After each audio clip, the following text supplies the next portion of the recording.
बीच आखिरकार बाइडेन ने ज़ेलेंस्की की मांग पूरी कर दी और यूक्रेन को जमीन से हवा में वार करने वाला पेट्रियट एयर डिफेंस सिस्टम दे दिया। यूक्रेन के रक्षा मंत्री ने ट्विटर पर बताया कि अमेरिका के पेट्रियट सिस्टम की पहली खेप यूक्रेन पहुंच चुकी है। पिछले साल से ही ज़ेलेंस्की की सुई पेट्रियट सिस्टम पर अटकी हुई थी, क्योंकि पेट्रियट वो मिसाइल सिस्टम है जिस पर अमेरिका आंख मूंद कर भरोसा करता है। पेट्रियट अमेरिकी सेना का मुख्य एयर और मिसाइल डिफेंस सिस्टम है। पेट्रियट का एक बार हवा में उड़ते drone, ballistic missile, cruise missile और हवाई जहाज को जमीन पर ला सकता है। दुश्मन की मिसाइल चाहे 80 किलोमीटर दूर भी क्यों न हो, पेट्रियट सिस्टम का रडार उस पर निशाना लॉक कर सकता है।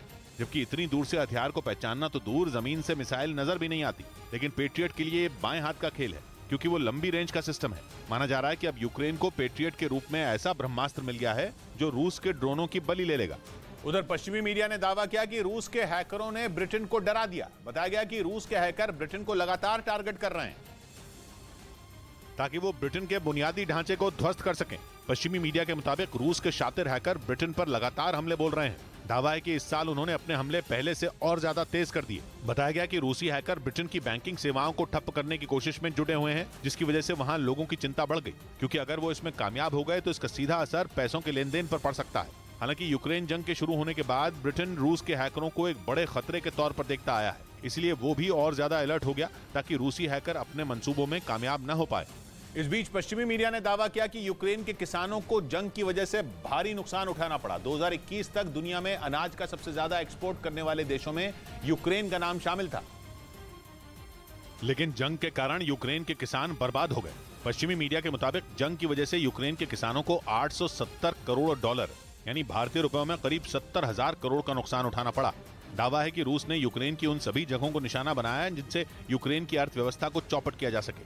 रूस को पता था कि यूक्रेन गेहूं का सबसे बड़ा उत्पादक है, इसीलिए रूस ने जानबूझकर यूक्रेन के ऐसे इलाकों पर हमले बोले जहां किसानों की आबादी ज्यादा थी, ताकि किसानों को कमजोर किया जा सके। पश्चिमी मीडिया के मुताबिक ऐसा करने के पीछे रूस का मकसद यूक्रेन की खेती से होने वाली कमाई को खत्म करना था। इसलिए उसने किसानों के खेतों में भी ताबड़तोड़ हमले किए, जिसकी वजह से उसकी जमीनें बंजर हो गईं और रॉकेट और मिसाइलों के हमलों से खेतों में बड़े गड्ढे हो गए। यही नहीं, मिसाइलों और रॉकेटों का मलबा उन खेतों में फैल गया जिससे वो फसल उगाने के लायक ही नहीं बचे। यूक्रेन के कृषि मंत्रालय के मुताबिक हमलों की वजह से खेतों की उपजाऊ क्षमता पर इतना असर पड़ा कि उन्हें दोबारा तैयार करने में सालों लग जाएंगे। वहीं जंग के बाद कई महीनों तक काला सागर में समुद्री रूट भी ठप हो गया, जिससे हजारों टन गेहूं की फसल बर्बाद हो गई। इधर कर्नाटक विधानसभा चुनाव के लिए बीजेपी ने अपने स्टार प्रचारकों की लिस्ट जारी कर दी, जिनमें 40 नेताओं के नाम शामिल किए गए और उनमें पहले नंबर पर प्रधानमंत्री नरेंद्र मोदी का नाम है। उनके अलावा लिस्ट में बीजेपी अध्यक्ष जेपी नड्डा, रक्षा मंत्री राजनाथ सिंह और गृह मंत्री अमित शाह का नाम शामिल है। उत्तर प्रदेश के मुख्यमंत्री योगी आदित्यनाथ को भी कर्नाटक के स्टार प्रचारकों में शामिल किया गया। वहीं कर्नाटक के पूर्व मुख्यमंत्री बीएस येडियुरप्पा को भी स्टार प्रचारकों की लिस्ट में जगह दी गई।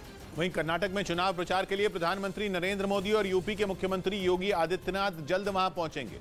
सूत्रों के मुताबिक कर्नाटक में प्रधानमंत्री की 24 रैलियां होंगी, जहां वो उम्मीदवारों के लिए लोगों का समर्थन जुटाएंगे। प्रधानमंत्री के अलावा यूपी के मुख्यमंत्री योगी आदित्यनाथ भी कर्नाटक में ताबड़तोड़ सभाएं करेंगे। वो वहां 20 से ज्यादा सभाओं में शामिल होंगे।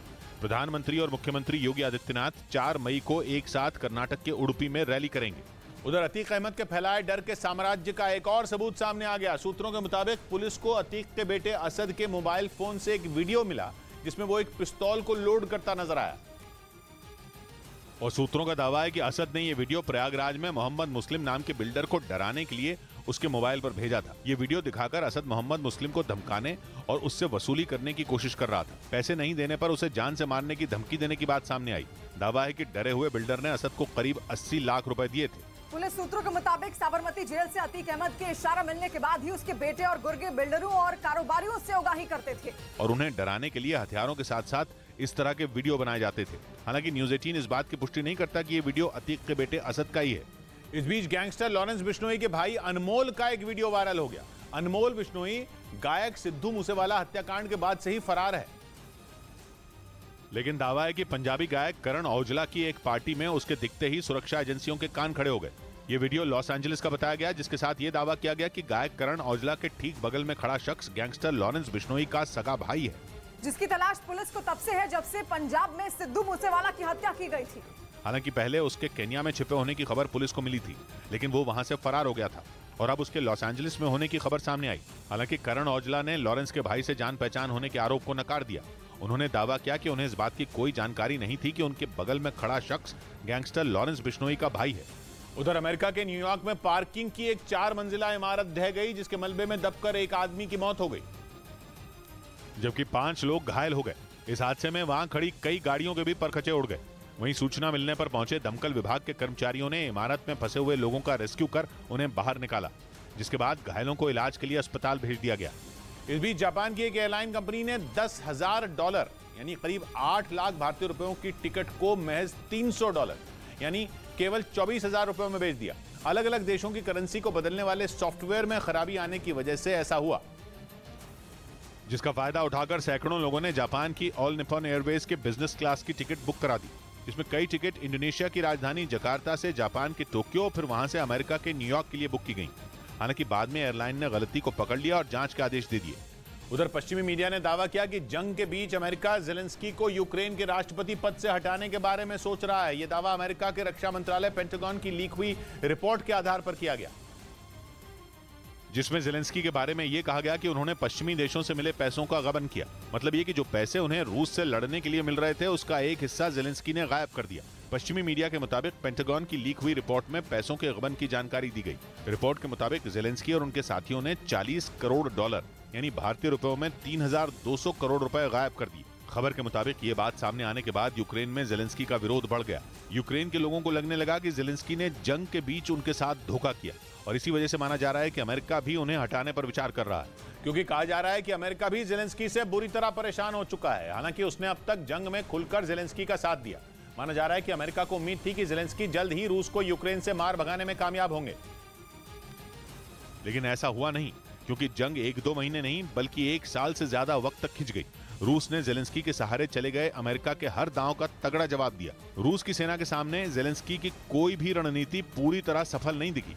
माना जा रहा है कि इस वजह से भी अमेरिका में जेलेंस्की को लेकर नाराजगी बढ़ गई, क्योंकि यूक्रेन में भी जेलेंस्की विरोधियों के सुर तेज होने लगे। वहां जेलेंस्की पर यह आरोप भी लगे कि उन्होंने जंग के बहाने अपने राजनीतिक विरोधियों को ठिकाने लगा दिया, जिससे उनकी लोकप्रियता तेजी से घटी और इसी वजह से दावा किया जा रहा है कि आने वाले दिनों में उन्हें राष्ट्रपति पद से हटाया भी जा सकता है।